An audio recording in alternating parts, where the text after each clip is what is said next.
দেখুন, মোথাবাড়ির ঘটনা যে পুরোটা সুপ্রিম কোর্টের ভাষায় motivated, pre planned and deeply instigative, সেটা নিয়ে কোনো সন্দেহের অবকাশ নেই। এনআইএ রিপোর্টে বলা হয়েছে যে তাদের প্রাথমিক তদন্তে উঠে এসেছে যত সংখ্যার নাম বাদ গেছে, লক্ষ্য করুন, এই 25 পাতার রিপোর্টে বলছে যত সংখ্যার নাম বাদ গেছে তার থেকে বিক্ষোভকারীদের সংখ্যা অনেক বেশি ছিল। প্ররোচনা আর পরিকল্পনার এটা যদি একটা উদাহরণ হয়, দ্বিতীয় উদাহরণ নিঃসন্দেহে মহিলা বিচারকদের গাড়ির নিচে দুজন নিরীহ মানুষের মৃত্যুর মিথ্যে এবং ভুয়ো খবর উদ্দেশ্য প্রণোদিতভাবে সোশ্যাল মিডিয়ার মাধ্যমে রটিয়ে দেয়া। কিন্তু আমার পরের বক্তা দেবজিতের কাছ থেকে ঠিক উল্টো দিক থেকে আসবো আমি দুটো পয়েন্টে। এক, যে অফিসারদের সুপ্রিম কোর্টের তীব্র ভৎসনার মুখে পড়তে হলো তাদের প্রায় প্রত্যেককে বসিয়েছে জাতীয় নির্বাচন কমিশন। সুতরাং তারা ফেল করলে, তারা যদি হঠাৎ সুপ্রিম কোর্টের মনে হয় বা দেখা যায় তারা রাজনৈতিক উদ্দেশ্য প্রণোদিত হয়ে কাজ করছেন অথবা নিষ্ক্রিয় হয়ে গেছেন, তাহলে তার দায় জাতীয় নির্বাচন কমিশনকেও নিতে হবে। এটা যদি এক হয়, 2 নম্বর পয়েন্ট অবশ্যই সুপ্রিম কোর্টের প্রধান বিচারপতির ডিভিশন বেঞ্চ আজ এটাও বলেছে যে প্রশাসনের এই একগুঁয়ে মনোভাব কিন্তু অন্য রাজ্যেও দেখা যায়। দেবজিৎ, দায় কোথায় সেই নিয়ে দায় ঠেলাঠেলি করে লাভ নেই। কে নির্বাচন কমিশনের উপরে দায় দেবেন, কে অন্য কারোর উপরে দায় দেবেন, সেটা আলাদা কথা। আমাদের দৃষ্টিভঙ্গিতে যে জিনিসগুলো আমরা দেখতে পাচ্ছি সেগুলো আরেকবার বলি সুমনদা।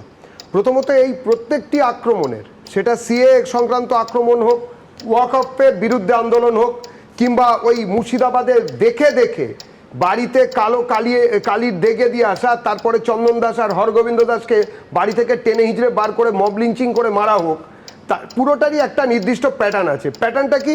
প্রথমে জাতীয় পতাকা নিয়ে কিছু ছেলে আসবে, তাদের সামনে একগাদা মহিলা দাঁড়িয়ে থাকবেন এবং তাদের পেছনে পাথর ছোঁড়ার জন্য এবং অন্যান্য অস্ত্রশস্ত্র নিয়ে কিছু মানুষ দাঁড়িয়ে থাকবেন এবং আস্তে আস্তে জনতার সংখ্যা বাড়তে থাকবে, আক্রমণ চলতে থাকবে।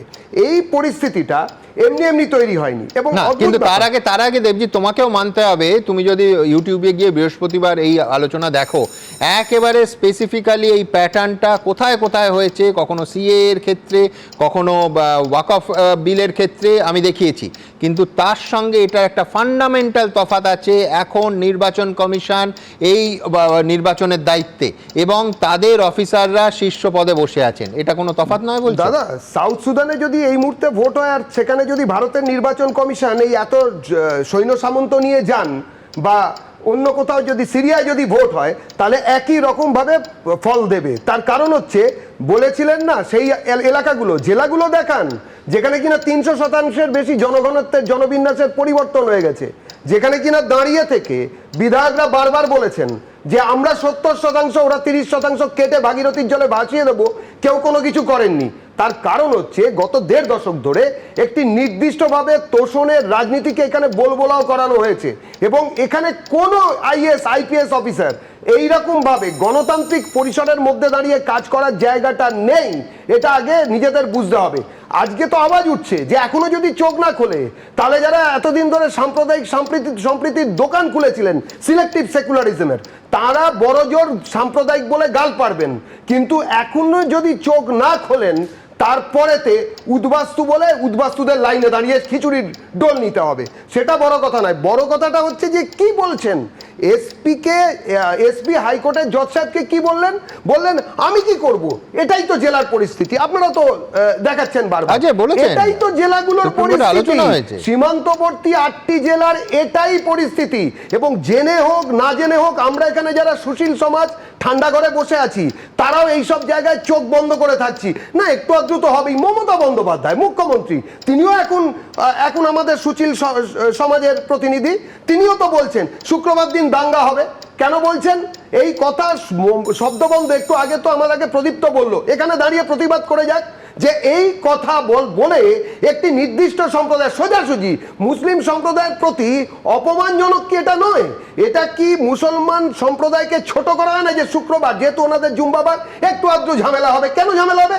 সব মুসলমান কি ঝামেলা করার জন্য দাঁড়িয়ে থাকে? এইভাবে বিভাজনের রাজনীতিকে বাড়িয়ে নিয়ে যাওয়া হচ্ছে, চওড়া করা হচ্ছে। সুমনদা, এর বাইরেও একটা জায়গা আছে, 5 সদস্য বিশিষ্ট হাইকোর্টের ডিভিশন বেঞ্চ। আজকে তো বলেনি, আজ থেকে 2 বছর 2.5 বছর আগে বললেন এ রাজ্যে আইনের শাসন নেই, শাসকের আইন আছে। আমি একটা জিনিস বাজি ধরে বলতে পারি সুমনদা, বলতে খারাপ লাগছে, আমিও আইনজীবী, এই আক্রমণ যদি বিচারকদের ওপরে না হতো তাহলে সুপ্রিম কোর্ট হয়তো আজকেও দেখতে পেতেন না যে এই জায়গায় এই পরিস্থিতি হয়েছে। এই আক্রমণ যদি আজকে বিচারক যিনি, মহিলা বিচারক যিনি ওইভাবে কাঁদতে কাঁদতে বলেছেন, তার কান্নার যে ভিডিও সেটা সুপ্রিম কোর্টের মহামান্য বিচারপতিরা শুনতে পেয়েছেন, কিন্তু এর থেকেও বেশি জোরে কেঁদেছিলেন হরগোবিন্দ দাস, চন্দন দাসের বউ এবং তার মা। তাদের আর্তনাদ কিন্তু কেউ শুনতে পায়নি। পরিস্থিতি বদলে যাচ্ছে সুমনদা।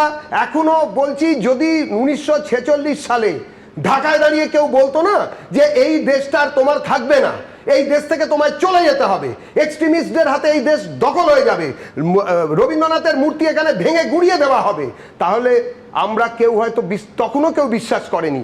আজকেও এখানে দাঁড়িয়ে একই পরিস্থিতি আছে। আমি কোনো রাজনৈতিক প্রপাগান্ডা করছি না, আমি কোনো সাম্প্রদায়িকতার কথা বলছি না, আমি শুধু একটা কোদালকে কোদাল করা বলে ডাকছি।